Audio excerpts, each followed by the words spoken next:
마지막 섹션인데요. 우리가 이번 중급 거시경제학에서 무엇을 어떤 내용들을 이제 볼 것인지 12가지 아이디어들 한번 정리해 봤습니다. 뭐 첫 번째는 한 경제 내에서 국가 경제 내에서 뭐 생산되고 소비되는 것은 결국은 그 기업들이 가지고 있는 혹은 뭐 그 국가 경제가 보유하고 있는 productive capacity라고 하는데 이거 뭐 그렇게 거창하게 뭐 생산 역량 이렇게 뭐 번역할 필요는 없고요. 이건 뭐 그냥 자본이라든가 자본 스탁이라든가 혹은 기술 수준 혹은 뭐 생산성 이런 의미로 생각하시면 되겠습니다. 혹은 조금 더 어렵게 표현하면 생산함수겠죠. 생산함수입니다. 자, 이런 거에 의해서 얼마만큼 생산할 수 있는가는 사실 생산함수와 그 국가가 가지고 있는 기술 수준, 뭐 생산성, 뭐 자본 스탁 이런 것들에 의해서 결정이 될 거고요. 그 다음에 이제 중요한 것은 소비자들의 선호겠죠. 예, 그 시장에 참가하는 소비자들이 원하지 않는 것을 기업이 생산할 이유가 없고요. 당연한 거겠죠. 예. 아무도 수요하지 않는, 아무도 구입하려고 하지 않는 재화와 서비스를 뭐 기업들이 생산할 이유가 없습니다. 그 리소스를 낭비하는 것이니까요.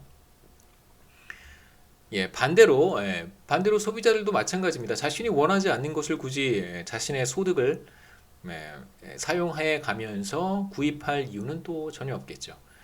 자유시장 경제에서 예, 그, 뭐 우리가 이제 이걸 파레토 옵티멀리티라고 부르기도 하는데요.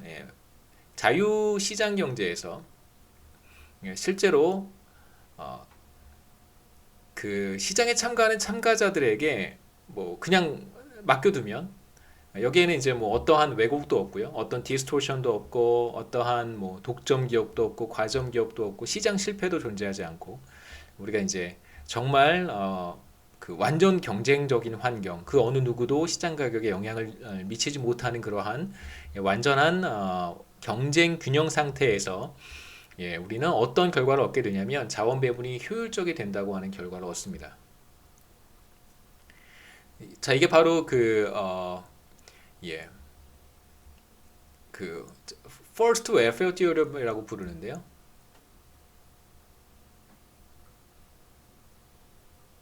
후생 경제학의 제일 정리. 제가 사실 제일 좋아하는 어, 그 경제학의 띠오럼 가운데 하나입니다. 후생 경제학의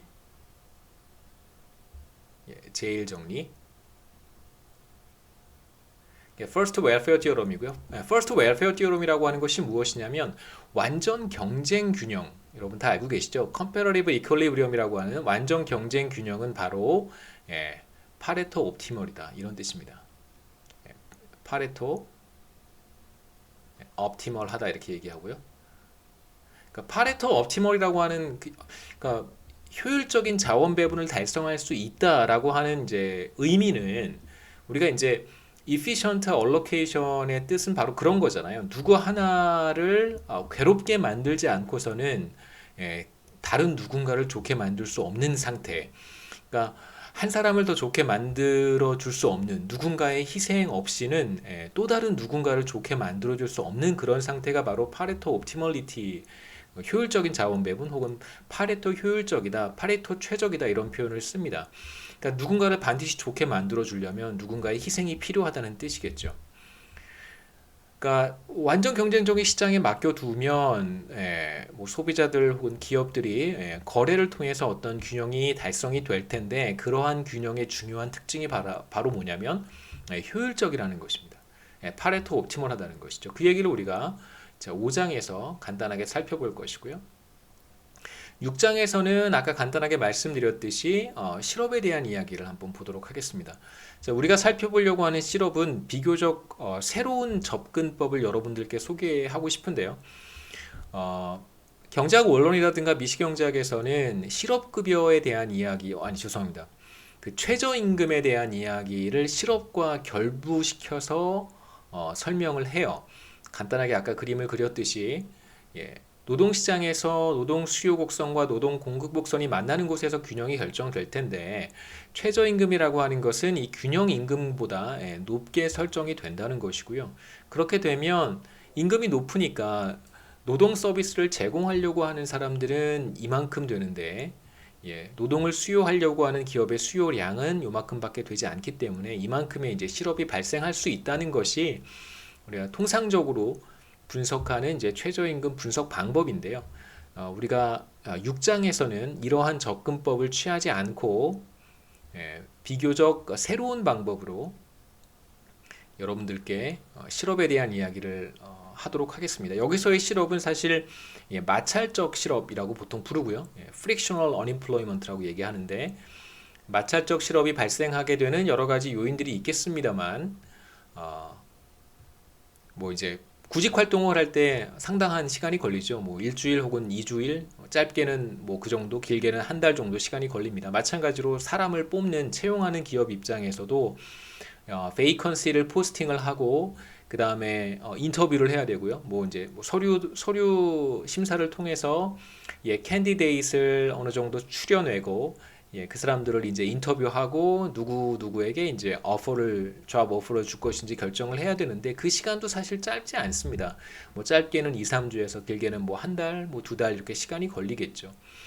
그래서 양쪽에서 잡 서치를 하든 아니면 그 사람을 뽑는 쪽이든 기업이든 아니면 이제 잡 서치를 하는 사람들이든 양쪽에서 어느 정도의 시간이 필요할 텐데 그러한 과정에서 발생하는 실업을 우리가 마찰적 실업이라고 보통 얘기를 하고요.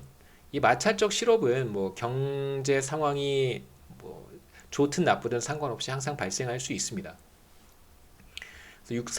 세 번째는 마찰적 실업에 대한 이야기를 우리가 할 것이고 여기에서 제가 여러분들께 서치 매칭 모형을 소개를 할 것입니다. 서치 매칭 티오리는 세 사람에 의해서 처음 소개가 됐는데요. 피터 다이아몬드하고 MIT에 그 다음에 데일 모르텐슨하고 얼마 전에 돌아가셨습니다. 모르텐슨하고 그 다음에 이제 크리스토퍼 피사리디스라고 하는 세 사람의 경제학자들이 만들어낸 이론이고요. 이 이론을 만들어낸 것에 대한 공로로 대략 한 10년쯤 전인 것 같아요. 2011년, 2010년 혹은 2011년쯤에 노벨 경제학상을 받습니다. 이 세 사람도 공동 수상을 하게 돼요. 그래서 우리가 세 번째로 보려고 하는 서치 매칭 모형은 이 사람들의 라스트 네임의 이니셜을 따서 DMP 모형이라고 부르기도 합니다. 다이아몬드, 모르튼슨, 피사리디스 이렇게 줄여서요. DMP 모형이다 라고 부르기도 합니다. 여러분들께 간단한 잡 오퍼가 있는 모형과 간단한 형태의 이제 DMP 모형을 세 번째 챕터 6에서 설명을 드릴 거고요. 보통 이제 학부에서는 잘 학생들한테 소개하지 않는데요. 제가 하는 전공 분야이기도 하고 작년에 한번 학생들한테 소개를 했는데 그 굉장히 재미있게 뭐 이 이론을 재미있게 이제 봤던 것 같아서 여러분들께도 소개를 하도록 하겠습니다. 그 다음에 이제 네 번째 이슈는 1인당 소득 수준을 높이는 것은 결국 뭐 다른 것에 있는 게 아니라 바로 장기엔 기술 수준, 기술 발전에 의해서 이제 한 국가의 소득 수준이 높아질 수 있다는 것인데 우리가 7장 8장에 대한 내용은 여기서 스킵하도록 하겠습니다. 그 신흥국 경제론이라고 하는 과목이 바로 이 7장 8장에 대한 이야기를 뭐 한 학기 동안 하는 것이기 때문에 혹시 경제 성장과 관련된 이슈에 경제 성장이라든가 경제 발전과 관련한 이슈에 관심이 있으시다면 신흥국 경제론 과목을 수강하시면 도움이 될 거고요. 그 다음에 이제 정부의 텍스 컷, 뭐 재난지원금도 일종의 일시적인 텍스 컷이라고 할 수 있는데요. 우리가 다 지금 경험하고 있고요. 경험을 통해서 잘 알고 있습니다. 정부의 temporary tax cut이라고 하는 거 혹은 뭐 일시적으로 뭐 사람들에게 뭐 세금을 환급해 주는 것일 수도 있고 재난지원금 같은 경우에는 모든 사람들에게 이제 지급을 한 것이기 때문에 이런 것들은 사실 공짜가 아니겠죠. 프리 런치가 아닙니다. 그래서 우리가 받은 재난지원금 같은 것들은 사실 공짜가 아니죠. 왜 공짜가 아닌지 챕터 9장, 챕터 9에서 이제 볼 것이고요. 그 다음에 이제 챕터 11에서는 이제 크레딧 마켓, 이걸 우리가 대부 시장이라고 부르기도 하고 신용 시장이라고 부르기도 합니다. 돈을 빌리고 빌려주는 그런 시장, 대부 시장 혹은 금융 시장이라고 부르기에는 조금 애매해요. 그래서 그냥 파이낸셜 마켓은 아니기 때문에 대부 시장 혹은 신용 시장이라고 부르는 것이 중요하고, 대부 시장과 신용 시장을 우리가 고려했을 때 어떤 어떤 일들이 일어날 것인가. 그 다음에 은행은 금융 중개기관으로서의 이제 은행은 어떤 역할을 수행할까를 이제 챕터 11에서 보도록 하겠습니다. 그 다음에 이제 챕터 9, 챕터 11에 걸쳐서는 사실 이기간 모형, two period 모형, 이기간 모형을 제가 여러분들께 소개를 할 텐데, 여기서 이제 소비자들과 기업이 등장하고요. 그러니까 소비자들도 두 기간 모형, 그러니까 이번 기회에 어떻게 선택을 하고 다음 기회는 어떤 선택을 하는가, 이런 의사결정을 보고요. 그래서 소비자들은 자신의 효용을 극대화하는 것이겠죠. 근데 기업들도 마찬가지입니다. 이번 기와 다음 기, 뭐 한 해라고 생각해도 괜찮고요. 두 기간이 올해와 내년 이렇게 생각하셔도 괜찮고, 혹은 뭐 이번 기가 이번에 3년, 다음 기는 다음에 뭐 3년, 이렇게 3년 3년, 혹은 뭐 5년 5년 이렇게 생각하셔도 괜찮습니다. 기업은 그렇게 이제 의사결정, 이윤 극대화 의사결정을 할 텐데요. 올해와 내년 의사결정을 동시에 같이 하기 때문에 소비자 경우에는 올해 내가 얼마만큼 소비를 하고 내년에 얼마만큼 소비를 할지를 결정을 할 텐데, 바로 그때 미래에 대한 예상이 굉장히 중요하겠죠. 그래서 미래에 대한 예상을 우리가 7번째 이슈로 생각해 보도록 하겠습니다. 그래서 anticipation for the future고요. 여기에 이제 forward looking 하는, forward looking은 우리가 보통 뭐라고 번역하냐면요, 미래 투시적이라고 얘기를, 번역이 투박하긴 하죠. 네. 미래 투시적이라고 번역하더라고요. 그러니까 이게, 그러니까 미국에서 특히 이제 거시경제학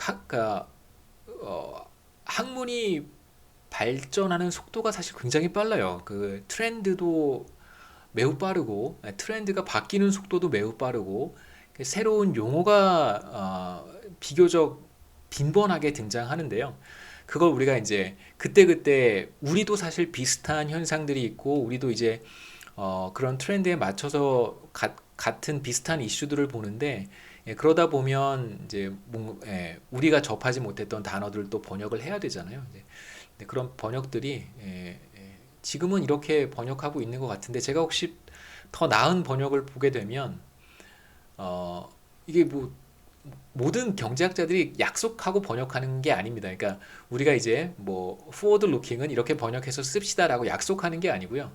사람들이 이제 이렇게 쓰기 시작하면 그냥 다 따라서 이렇게 쓰는 거예요. 그냥 자유롭게 자신이 마음에 들면 이 단어를 뭐 쓰고요. 제가 이제 거시경제학 수강하셨을 텐데, 거시경제학에서 뭐 steady state라고 하는 단어가 등장하잖아요. steady state 같은 경우도 이걸 뭐 정상 상태라고 번역하시는 분도 있고, 안정 상태라고 번역하시는 분도 있고, 균제 상태라고 번역하시는 분도 있고요. 그러니까 뭐 크게 뭐 다르진 않습니다만, 이게 뭐 이건 균제 상태다, 뭐 이건 정상 상태다, 뭐 그렇게 정확한 번역은 따로 없어요. 그냥 자기가 의미만 통하면 되니까요, 우리는. 자, 그 다음에 이제 8번째 이슈는 바로 머니에 대한 이야기입니다. 그래서 화폐가 이제 12장에서 들어오고요. 화폐가 있으면 화폐가 없는 것보다 당연히 더 좋습니다. 그 이유는 이제 우리가 10장에 가서 볼 거고요. 그 다음에 이제 화폐가 들어왔을 때 경기 변동에 대한 이슈를 우리가 조금 더 풍부하게 살펴볼 수 있을 거예요. 그래서 경기 변동에 대한 여러 가지 이야기들을 우리가 12장부터 14장에 걸쳐서 살펴볼 것이고, 경기 변동을 촉발하는 요인들은 비교적 많습니다. 그것들을 우리가 다 보진 않을 거고요. 뭐 이제 한 서너 가지 간추려서 12장부터 14장까지 보도록 하겠습니다. 그 다음에 10번째는 이제 트레이드에 대한 이야기인데요. 교역, 무역, 국제 무역에 대한 이야기인데, 그러니까 한 국가에서 발생한 충격이 국제 무역, 국제 교역을 통해서 혹은 금융 거래를 통해서 자본 거래를 통해서 다른 국가에 전이가 되는 현상들이 글로벌 금융 위기 상황에서 나타났었죠. 그 다음에 지금 우리가 겪고 있는 지금 이 상황도 마찬가지로 한쪽 국가의 이제 코비드 19 상황이 굉장히 안 좋아서 전반적으로 수요가 확 줄어들었을 때 예, 그러니까 죄송합니다. 수입에 대한 수요도 줄어들기 때문에 뭐 예를 들어서 자, US 이카노미를 한번 생각해 보시죠. 미국 경제가 코비드 19 때문에 굉장히 어려운 상황에 처해 있다라고 한번 생각해 봅시다. 그러면 전반적으로 수요가 줄어들 것이고요. 수요가 줄어들게 되면 뭐 중국도 그렇고 뭐 일본도 그렇고 그다음에 한국도 그렇고요. 우리 제일 먼저 써야죠. 한국도 그렇고 이런 나라들로부터에 대한 어떤 수요가 줄어들 테니까 이제 수입도 줄어들겠죠. 그렇게 되면 한국 경제, 다른 그 이외의 국가들의 경제에도 이런 어떤 글로벌 링키지를 통해서 영향을 미칠 수 있는데 제 전공이 국제무역도 아니고요. 국제금융도 아니기 때문에 챕터 16과 17은 이제 스킵하도록 하겠습니다. 그래서 혹시 뭐 국제금융과 관련된 이슈에 관심이 있으시면 우리 이낙영 교수님께서 국제금융론 잘 하시니까요. 수강하시면 좋을 것 같습니다. 그 다음에 이제 11번째 이야기는 인플레이션에 대한 이야기인데, 인플레이션 우리가 뭐 다 어느 정도 잘 알고 있는 이야기입니다. 장기에는 인플레이션을 야기하는 것이 바로 유동성의 공급이겠죠. 통화 공급의 증가가 물가 상승을 촉발하게 됩니다. 18장에서 이러한 이야기를 우리가 다루게 될 텐데, 물론 뭐 장기의 경우겠죠. 단기에는 2, 3년 내에는 중앙은행이나 정부가 통화 공급을 늘린다고 하더라도 그것이 직접적으로 물가 상승률에 영향을 미치지는 않습니다. 장기에 나타나는 현상인데요. 최근에 이제 이러한 현상도 과거보다는 많이 약해져서 이거에 대한 이제 이슈를 여러 사람들이 이제 보고 있는 것 같습니다. 그래서 챕터 18은 시간이 되면 이제 여러분들께 말씀을 드리도록 하겠습니다. 자, 그 다음에 필립스 커브 이야기 다시 돌아와서요. 뭐 12번째 이슈는 이건 이제 우리 교과서의 저자인 윌리엄슨 이제 교수 개인의 사실 관심사이기도 한데요. 물론 이제 그 아웃풋과 인플레이션 사이의 단기의 상충 관계가 존재합니다. 이건 아까 말씀드렸듯이 필립스 커브 관계인데 제가 아까 필립스 커브는 실업률과 인플레이션 사이에 그 네거티브 릴레이션십이 있다고 말씀을 드렸고요. 그러니까 실업률이 높을 때 물가 상승률이 전반적으로 낮은 경향을 보이고 실업률이 낮은 상황에서 물가 상승률이 높은 경향을 보인다. 네거티브 릴레이션십이 있다고 말씀을 드렸는데요. 이제 아웃풋을 여러분 GDP라고 생각해 보시면 실업 대신 이제 GDP 똑같이 얘기할 수 있습니다. 실업률이 높은 상황은 바로 GDP가 낮은 상황이잖아요. 이게 리세션 상황이니까요. 이렇게 리세션 상황에서는 인플레이션 레이트이 당연히 낮을 것이고 상대적으로 반대로 경기가 과열되는 상황입니다. 실업률이 낮을 때, 다시 말하면 GDP가 높을 때, 경기가 과열되는 상황에서는 인플레이션 레이트이 높겠죠. 그래서 GDP라고 쓴다면 그러니까 실업률과 인플레이션 사이의 네거티브 릴레이션십을 우리가 실업 대신에 아웃풋 혹은 실업 대신에 GDP라고 하는 단어로 바꿔 쓸 수도 있고 그렇다면 이제 보통 우리가 이 경우에는 네거티브 릴레이션십이 아니겠죠. 같이 가는 거잖아요. GDP가 높아지면 인플레이션율이 높아지고 경기가 과열되는 거니까. 그 다음에 경기가 침체로 들어가요. 그럼 GDP가 떨어지는 거겠죠. GDP가 떨어지게 되면 인플레이션율도 떨어지게 됩니다. 같은 방향으로 움직여서 이 경우에는 뭐 파지티브 릴레이션십이 있다라고 표현하지는 않고 실업 대신에 아웃풋이라는 표현을 썼다면 이때는 우리가 단기 상충 관계, short-run trade-off가 있다 이런 표현을 씁니다. 트레이드오프. 그러니까 왜 트레이드오프인가는 아까 제가 실업에 대한 이야기 말씀드렸듯이 하나를 선택하면 반드시 다른 하나는 포기해야 된다는 뜻이에요. 그러니까 과거에 이 둘 사이에 퍼머넌트한 관계가 있다라고 말씀을 드렸었는데 그 뜻이 뭐냐면 실업률을 낮출 수 있다면 높은 인플레이션율을 감수하면 된다고 믿었던 거예요. 그런데 그 관계가 장기적인 관계가 아니라 높은 인플레이션율을 감수하고 경기를 과열시켰어요. 정부가 뭐 여러 가지 정책 수단을 동원해서 경기를 의도적으로 과열시켰습니다. 그러면 실업률은 떨어지겠죠. 그 상태로 유지가 되는 것이 아니고요. 실업률이 일시적으로 떨어졌으면 어떤 일이 벌어지냐면 시간이 조금만 지나면 실업률은 다시 이전 상황으로 돌아오게 돼요. 그게 바로 트레이드오프라는 표현을 쓰는 것입니다. 그래서 둘 중에 뭐 하나를 희생할 수 있어요. 그런데 그 관계는 장기적인 관계가 아니고 시간이 지나면 다시 원래대로 돌아오게 됩니다. 그래서 이 트레이드오프는 단기에만 유효한 그런 선택이라고 할 수 있겠죠. 단기에는 2, 3년 내에는 하나를 포기하고 다른 하나를 선택할 수는 있어요. 하지만 그게 장기에도 유효하지는 않습니다. 자, 이 얘기와 더불어서 뭐 피처에이케이션에 대한 이야기도 나오는데요. 너무 많은 설명을 여기서 하면 또 시간이 우리 제약이 있기 때문에 이제 남은 우리 챕터 1의 나머지 부분들은 제가 이제 뭐 그림을 몇 가지 준비를 했는데 데이터를 좀 보여드리면서 어떤 얘기들을 조금 할 수 있고 뭐 어떤 이론들이 있는지를 간단하게 여러분들께 설명해 드리도록 하겠습니다. 12번째는 우리가 사실 그렇게 보지는 않을 거예요. 이거 저기 니오피셜리즘이라고 부르는데 뭐 윌리엄슨 교수의 개인적인 몇몇 정말 극소수의 사람들이 하고 있는 거여서 그러다가 또 이제 상황이 완전히 달라져 가지고요. 크게 또 관심을 갖고 있는 것 같지는 않습니다. 본인이 쓴 책이니까 이제 본인은 이제 중요하다고 하이라이트를 하겠죠. 근데 저는 조금 그렇게 중요한 이슈는 아닌 것 같아요. 최근에 이제 거시경제학의 여러 가지 이벤트들을 이해하는 시간으로 제가 여러 가지 그래프들을 보여드리도록 하겠습니다. 그러니까 여러분 그래프를 보시면 우리가 어떤 것들을 설명해야 되고 거시경제학자들이 어떤 것들을 설명하기 위해서 애를 쓰고 있고 그 다음에 이제 어떤 것들은 사실 설명이 잘 안 되고 이런 것들을 이제 구분할 수 있고요. 정말 중요한 것은 뭐고 이건 또 어떻게 봐야 되고 인과관계는 어떻게 벌어지는 것 나타나는 것이고 A에서 B로 가는지 아니면 뭐 B에서 A로 가는지 우리가 어떤 데이터를 그려봤더니 뭐 이런 관계가 나타났어요. 그럼 이렇게 해서 가는 것인지 아니면 이렇게 해서 가는 것인지 이런 관계도 우리가 A가 B를 코지하는 것인지 반대로 B가 A를 코지하는 것인지 이런 얘기들을 우리는 이제 거시경제학에서 할 수 있습니다. 그래서 우리가 뭘 설명해야 될지 이제 그림으로 제가 이어서 보여드리고요.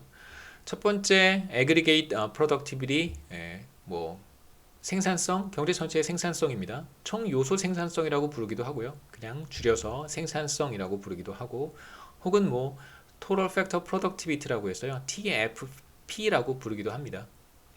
그 다음에 이제 실업과 vacancy는 기업이 포스팅하는 빈 일자리의 개수를 보통 vacancies,라고 부르고요. 뭐 공석이라고 부르기도 하는데 혹은 뭐 구인 인원수 이렇게 부르기도 합니다. 그 다음에 이제 tax라든가 정부 지출, government spending, 그 다음에 정부 부채 이거 뭐 죄송합니다. 재정 수지라고 할 수 있겠죠. government deficit이니까요. 재정 수지 적자인 경우. 그 다음에 이제 inflation 물가 상승률이라고 불러도 괜찮고요. 인플레이션을 번역하실 때 물가 상승률 같은 말이고 그 다음에 그냥 인플레이션이라고 해도 괜찮고요. 또는 인플레이션율이라고 불러도 괜찮습니다. 다 같은 말입니다. 그 다음에 이제 interest rate 이자율은 뭐 여러 가지 이자율이 있죠. 금리 혹은 뭐 이자율 그리고 경기 변동 비즈니스 사이클 그리고 크레딧 마켓, 뭐 신용 시장, 대부 시장 괜찮고요. 신용 시장입니다. 신용 시장 그다음에 financial crisis 금융 위기. 그래서 대문자로 썼기 때문에 그 금융 위기예요. The financial crisis 2008년, 2009년에 2008년에 촉발된 글로벌 금융 위기를 The Financial Crisis라고 얘기합니다.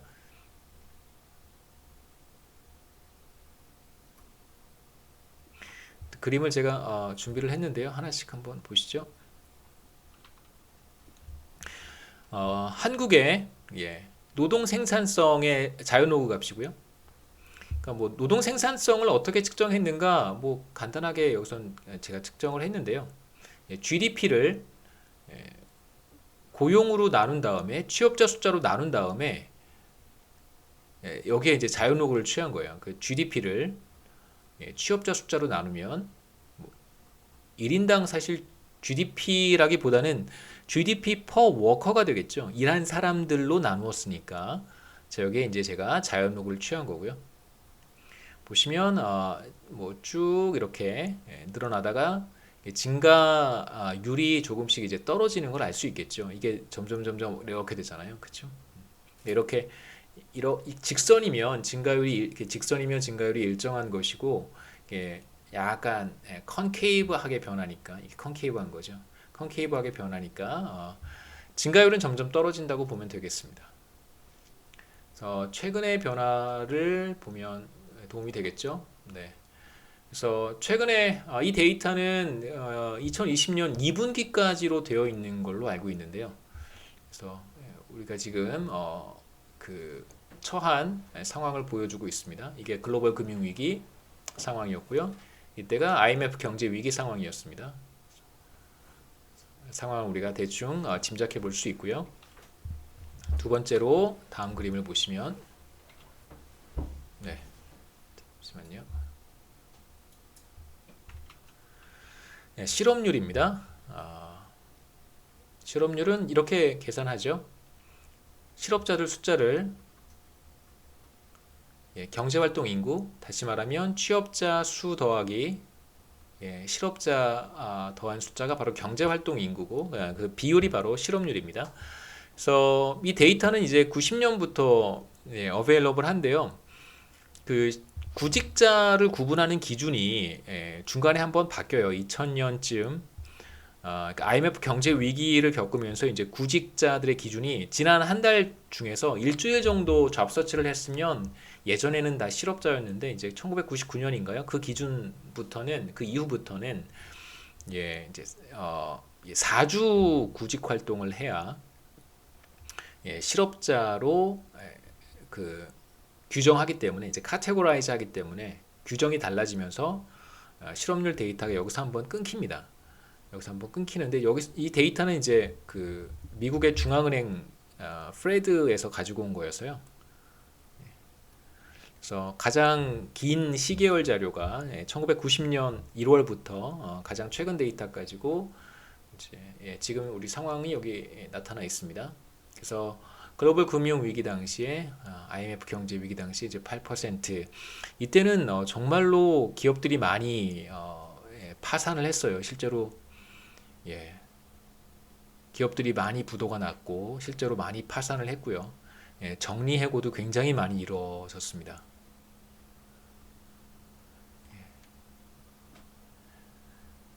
그렇기 때문에 이제 실업률이 높았던 것이고요. 그리고 나서 이제 한국 경제가 특히나 이제 정리해고라든가 그 매스 레이오프에 대한 상당한 그 이제 고통을 우리가 한번 겪었기 때문에, 이제 그 이후에는 이제 그런 일들이 사실 잘 나타나지는 않는 것이고요. 그 다음에 여러분 잘 알고 계시듯이 이제 정규직 비정규직이라고 하는 그 일종의 레이버 마켓 듀얼리즘이라고 얘기하는 비정규직을 사실 기업들이 활용을 하고 있어서, 실제로 기업의 어떤 생산성이 낮아지거나 이윤이 떨어질 때 기업들이 취하는 액션 중에 하나가 이제 정규직은 해고하기 어려우니까 비정규직 중심으로 이제 노동 워크포스를 조정하는 일들이 많이 이루어지고 있습니다. 그 베버리지 커브라고 하는 것은 이제 그것도 뭐 베버리지라고 하는 영국의 경제학자가 사실 관찰한 그 일종의 패턴이고요. 그래서 보통 세로축에 vacancy, 구인 인원수겠죠. vacancy, 빈 일자리의 개수.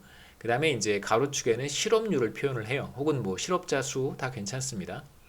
여기에는 제가 세로축에 우리나라의 vacancy 개수의 자연 로그 값을 썼어요. 보면 뭐 이 둘 사이에 별 패턴이 나타나지는 않는 것 같아요. 그렇죠? 베버리지 커브는 원래 어떤 관계가 나타나냐면 제가 한번 보여드릴게요. 자, 이게 바로 미국의 베버리지 커브고요. 제 기억에 아마 이게 비교적 오랜 시간 데이터를 제가 그 예전에 재작년에 논문을 하나 쓰면서 2018년에 논문을 하나 쓰면서 그 이제 미국에 있는 어떤 사람한테 데이터를 받았습니다. 그 받은 데이터를 그대로 그린 것이고요. 그래서 최근 데이터는 아니고 이게 아마 2015년까지 돼 있는 걸로 알고 있는데 꽤 오랜 기간 데이터를 모아놓은 거예요. 총 60년대부터 있는지 그럴걸요. 70년대부터 있네요.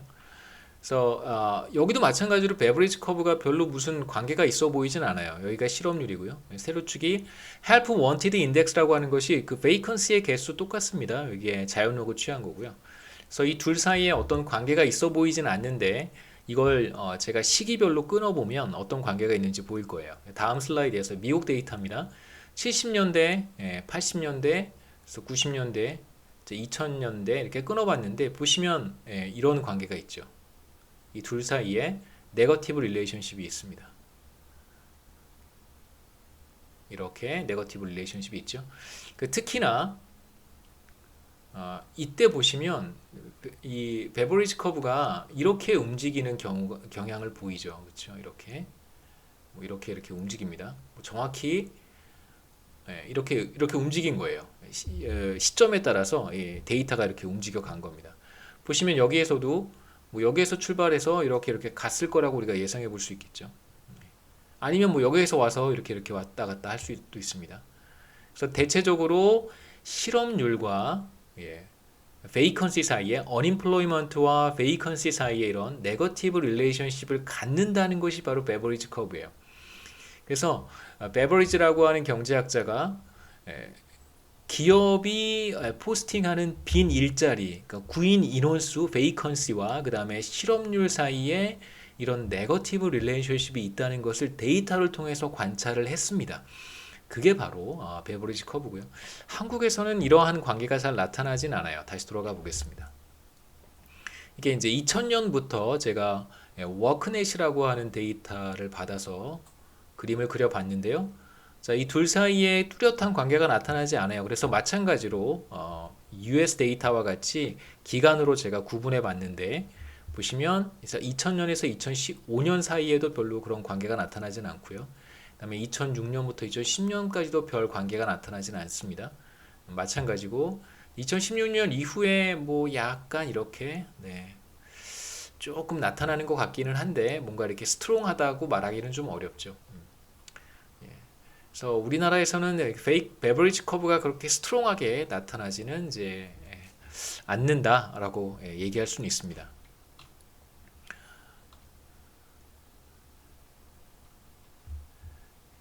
거버먼 측면에서 텍스와 정부 지출을 제가 한번 그래프로 그려봤는데요. 연간 데이터고 80년부터 자, 그 푸른색이 텍스고요. GDP 대비 국세와 지방세의 합을 제가 GDP로 나누었습니다. 그 다음에 이제 정부 지출.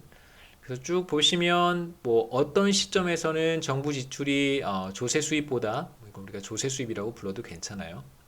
조세 수입보다 많았던 시기도 있고 반대로 정부 지출이 조세 수입보다 많았던 해도 있습니다.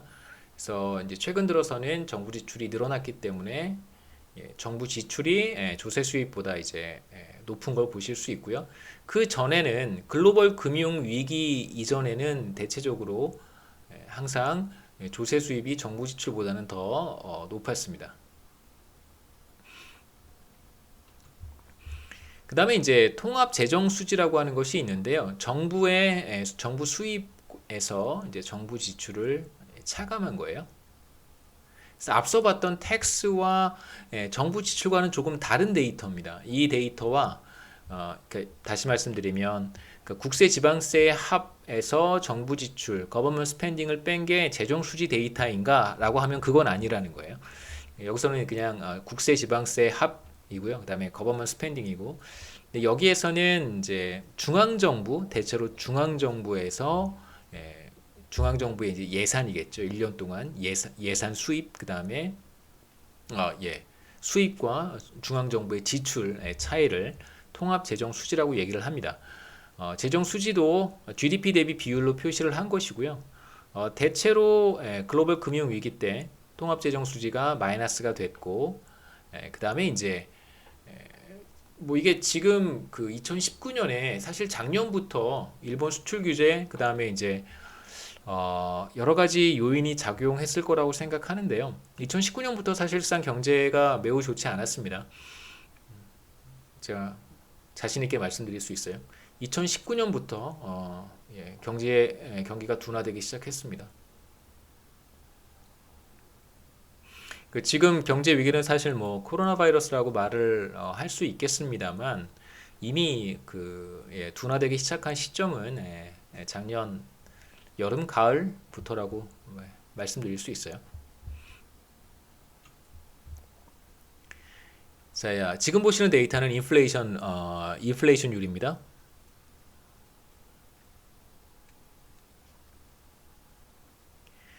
그래서 뭐 과거에는 물가 상승률이 어마어마했고요. 그래서 뭐 90년 이후부터 보시면 90년 이후부터 10% 안으로 들어오게 되고, 최근 들어서는 뭐 한 5%, 그 다음에 이제 한 3%로 떨어졌고요. 최근 들어서는 더 떨어졌죠, 그렇죠? 더 떨어졌습니다. 그래서 물가 상승률이 뭐 거의 1%도 채 되지 않는 그런 경우도 있고요. 명목 이자율 CD 금리 기준이고요. CD 금리 기준의 명목 이자율과 물가 상승률 사이의 이제 관계를 제가 그림으로 그려봤습니다. 사실 우리가 실질 이자율이라고 하는 것이 있는데, 그 실질 이자율을 어떻게 계산하냐면 명목 이자율과 물가 상승률의 차이를 우리가 이제 실질 이자율이라고 불러요. 이렇게 우리가 실질 이자율을 계산을 합니다. 구체적인 얘기는 나중에, 또 조금 더 정확한 얘기는 나중에 보고, 대충 명목 이자율에서 명목 금리에서 물가 상승률을 차감하면 우리가 실질 이자율을 얻습니다. 그래서 앞서 봤던 물가 상승률 데이터고요. 명목 이자율은 물가 상승률보다 더 높았었어요, 과거에. 그리고 이제 명목 이자율이 비교적 낮아진 게 글로벌 금융위기 전까지만 해도 CD 금리가 사실은 굉장히 이제 기초적인 금리라고 할 수 있어요. 그러니까 여러 형태의 이자율이 존재하는데, CD 금리만 해도 보통 이제 중앙은행이 정책 금리로 사용하는 것이 기준금리고요. 기준금리가 은행 간 돈을 빌리고 빌려줄 때 적용되는 콜금리에 영향을 미치고, 콜금리가 이제 보통 CD 금리에 영향을 미치기 때문에 비교적 CD 금리는 굉장히 낮은 편에 속하는 금리예요. 그 다음에 뭐 회사채 금리라든가 이런 금리들이 이제 높은 금리에 해당이 됩니다. 근데 보시면 글로벌 금융위기 전만 해도 그 CD 금리가 5%가 넘어요. 그러니까 이 당시만 해도 사실 예를 들어서 주택담보대출을 받기 위해 시중은행으로부터 주택담보대출을 받을 때 적용되는 대출금리가 사실상 CD금리보다 높단 말이에요. 그렇기 때문에 대출금리는 사실 매우 높았었어요. 그러니까 사실 물론 이제 2000년대 초반에도 주택가격이 가파르게 상승했던 시기가 있는데, 대충 보시면 이 시기에 주택가격이 굉장히 빠른 속도로 상승했었습니다. 그런데 보시면 CD금리가 이렇게 하락하잖아요. 그렇죠? 그런데 물가 상승률은 오히려 조금씩 올라갑니다. 요 기간이 주택가격이 굉장히 빠르게 상승했던 시기이기도 해요. 2023년부터 2006년, 7년까지 보시면 CD금리가 하락하는 기간이었었던 거고요. 물가 상승률은 상승하는 기간이었었습니다. 근데 비교해 보면 불과 한 10년 전과 비교했을 때 명목금리가 굉장히 낮은 수준을 유지했던 거예요. 다시 말하면 주택담보대출을 받는 사람 입장에서는 그 주택을 구입하기 위해서 대출을 받는 사람 입장에서는 이자 부담이 현저히 낮아졌다라고 볼 수 있겠죠. 이 시기에. 자, 그 다음에 보시면 최근에 주택 시장이 큰 문제라고 늘 얘기를 합니다. 주택 시장이 문제인 것인지, 주택이 문제인 것인지, 주택을 가지고 있는 사람이 문제인 것인지 잘 모르겠습니다만 정부가 문제인 것인지. 자, 보시면 지속적으로 CD 금리가 하락하고요. 그 다음에 조금 올라가다가 다시 하락하죠, 그렇죠? 그러니까 이런 트렌드에서는 사실 주택 가격이 안정화되기는 사실 어렵습니다. 그러니까 주택담보대출을 받을 때, 대출을 받을 때 그에 따른 비용이 사실 이제 비용을 결정하는 것이 금리잖아요. 근데 지금 금리가 하락하고 있었기 때문에 그다음에 다시금 여기서 또 하락을 해요. 그러니까 이런 국면에서는 사실상 주택 가격을 안정화시키는 게 사실 쉽지는 않겠죠. 기본적으로. 네. 그래서 요 차이를 우리가 물가 상승률과 명목 이자율 사이의 차이를 죄송합니다. 차이를 실질 이자율이라고 우리가 보통 부르고요. 과거의 명목 이자율, 그 다음에 인플레이션율이 어떻게 변화해 왔는지 우리가 대충 가늠할 수 있습니다.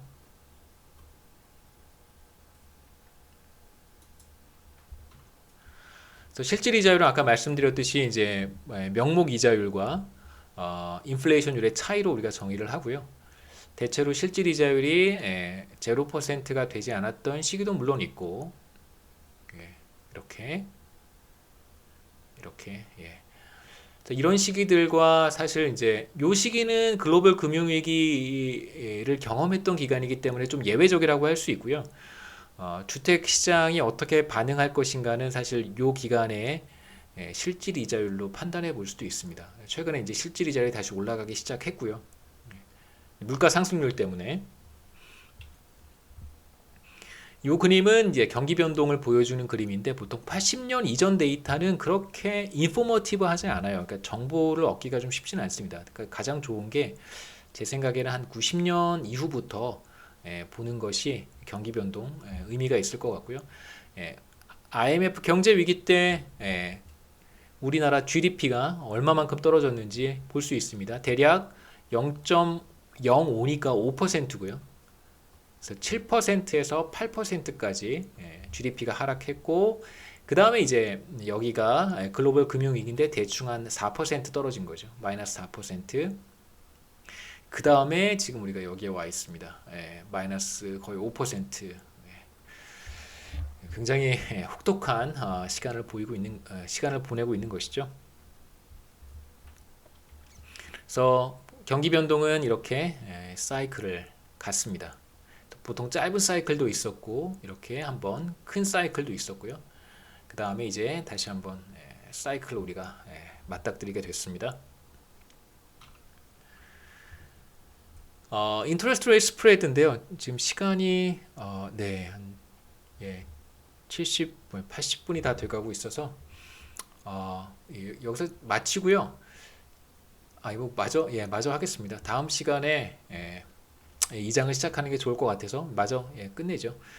자, 지금 여러분 보시는 데이터는 인터레스트 레이트 스프레드라고 하는 것인데, 이 스프레드는 여러 가지로 적용해 볼 수 있어요. 그러니까 뭐 이것과 저것의 차이를 이제 두 이자율의 차이를 보통 우리가 스프레드라고 얘기를 하는데, 금리 차이가 스프레드입니다. 금리 차이를 스프레드라고 얘기하는데, 이때 어떤 금리와 어떤 금리의 차이가 스프레드다라고 정의하는 것은 아니고요. 그냥 뭐 일반적으로 우리가 많이 사용하는 스프레드가 있는데, 여기에서 제가 보여드리는 스프레드는 뭐냐면 신용 등급이 굉장히 높은 회사들을 모아놓은 회사채 금리와 신용 등급이 비교적 낮은 그런 회사들의 회사채를 모아놓은 회사채 금리 사이의 차이를 이제 스프레드라고 제가 정의를 했습니다. 그래서 비교적 신용 등급이 높은 회사들이 발행하는 회사채는 금리가 비교적 낮은 편이고요. 여러분 제가 전에 잠깐 말씀드렸던 것 같은데 반대로 생각해 보시면 신용이 낮은 사람들이 금융권에 가서 신용대출을 받을 때 매우 높은 이자율을 지불을 해야 됩니다. 반대로 신용이 좋은 사람들은 신용대출을 받을 때 비교적 낮은 이자율을 적용받게 되겠죠. 마찬가지입니다. 신용 등급이 좋은 사람들, 좋은 기업들은 비교적 낮은 이자율에 이 적용이 되고요. 신용 등급이 비교적 죄송합니다. 이게 높은 사람들이 낮은 이자율이 적용이 되고 신용 등급이 낮은 기업들에게 비교적 높은 이자율이 적용이 됩니다. 자금 조달할 때 회사들이 회사채를 발행하고요. 그때 적용되는 이자율을 이제 우리가 회사채 금리라고 부릅니다. 이 두 기업 그룹이죠. 기업 그룹 사이의 회사채 금리의 차이를 우리가 스프레드라고 정의를 했고, 그림을 통해서 보시면 이 스프레드가 계속해서 뭐 떨어졌다가 다시 올라갔다가 계속해서 이렇게 떨어졌습니다.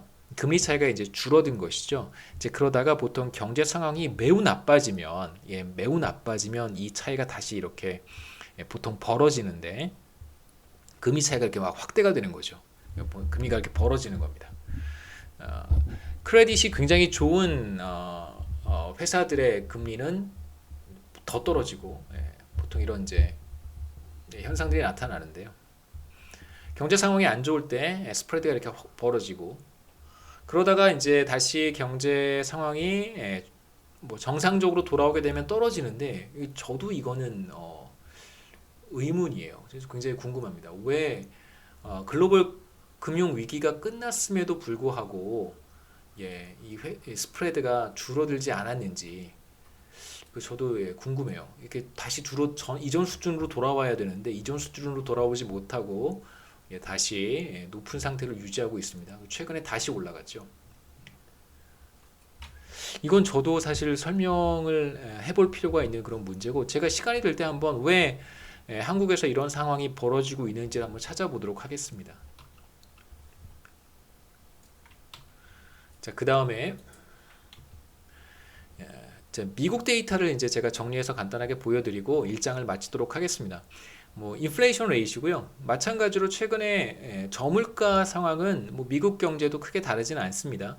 그래서 70년대까지는 굉장히 높은 물가 상승률을 보였었고 이후에 이제 물가가 한 3% 수준으로 들어옵니다. 그러다 이제 최근에는 이제 물가 상승률이 더 떨어진 것이죠. 마찬가지로 명목 이자율, 미국의 명목 이자율과 물가 상승률 사이의 관계인데 대체적으로 매우 비슷한 패턴을 보이죠. 물론 이제 이 기간 동안은 조금 벌어지고 또 이 기간 동안 조금 벌어졌는데 대체적으로 비슷한 패턴을 보이고요. 자, 여기에서는 이 기간은 푸른색이 이자율입니다. 글로벌 금융 위기 직후에 터지면서 이제 중앙은행이 그 Federal Funds Rate라고 하는 중앙은행이 선택하는 금리가 있죠. 그 Federal Funds Rate를 0%까지 인하를 해요. 그래서 이제 명목 이자율이 보통 이제 중앙은행이 결정하는 정책 금리가 달라지면 아까 말씀드렸듯이 뭐 콜 금리가 달라지고 CD 금리가 달라지고 뭐 국공채 금리가 이제 영향을 받고 이렇게 순차적으로 영향을 받거든요. 여기에 이제 명목 이자율도 그래서 영향을 받은 것입니다. 상당히 오랜 기간 동안 제로 금리를 유지를 하다가 이제 2000년대 중반 2015년 이후부터 이제 금리를 정상화해서 페더럴 펀즈 레이트를 올린 거고요. 그 다음에 이제 금리가 다시 떨어진 거 여러분 보실 수 있겠죠. 실질 이자율 마찬가지로 명목 이자율에서 인플레이션 레이트를 차감해서 구한 것입니다. 보시면 미국도 실질 이자율이 0보다 작은 기간들이 꽤 오래 지속됐습니다. 왜냐하면 뭐 글로벌 금융위기 2000년대 초반에는 작은 리세션이 한번 왔었어요. 2002년, 2003년쯤에 한번 또 리세션이 왔었고 그리고 나서 이제 글로벌 금융위기 상당히 뭐 명목금리가 거의 뭐 제로 금리 수준에 있었기 때문에 인플레이션이 발생하게 되면 당연히 이제 리얼 인터레스트 레이트는 마이너스 값을 갖게 됩니다. 자, 이건 아까 보여드렸던 한국과 같은 경기 변동이고요. 비즈니스 사이클 경기 변동 데이터입니다. 예, 가장 최근 것부터 보시죠. 글로벌 금융위기. 그 다음에 아까 말씀드렸던 2002년, 2003년에 왔던 작은 리세션이 여기 나타나 있고요. 그 다음에 예, 이게 바로 현재 상황입니다. 그래서 보시면 10% 가깝죠. 그래서 뭐 상당히 비교가 됩니다. 글로벌 금융위기 때 대략 이 경우에도 사실 GDP 감소 폭으로 따지면 비교적 굉장히 컸었는데요. 지금 상황은 그때보다 훨씬 더 심각하다고 할 수 있습니다. 자, 마지막은 이제 인터레스트 레이트 스프레드인데 마찬가지로 신용 등급이 높은 기업들의 회사채 수익률, 회사채 금리와 신용 등급이 그보다 낮은 BAA에 속하는 회사들의 이제 회사채 금리 차이를 스프레드라고 했고요. 보시면 이제 스프레드가 언제 확대가 되냐면 말씀드렸듯이 경제 위기 상황에서 리세션 상황에서 스프레드가 이제 확대가 되는 그런 일들이 나타나죠. 제가 2002년, 2003년에 작은 리세션 왔을 때, 그 다음에 이제 최근 상황이라고 할 수 있습니다. 자, 여기까지가 이제 1장의 내용, 비교적 좀 긴 시간 말씀드렸는데요. 그래서 1장의 내용이고 다음 시간에는 이제 2장으로 우리가 2장 메저먼트에 대한 이야기로 넘어가도록 하겠습니다.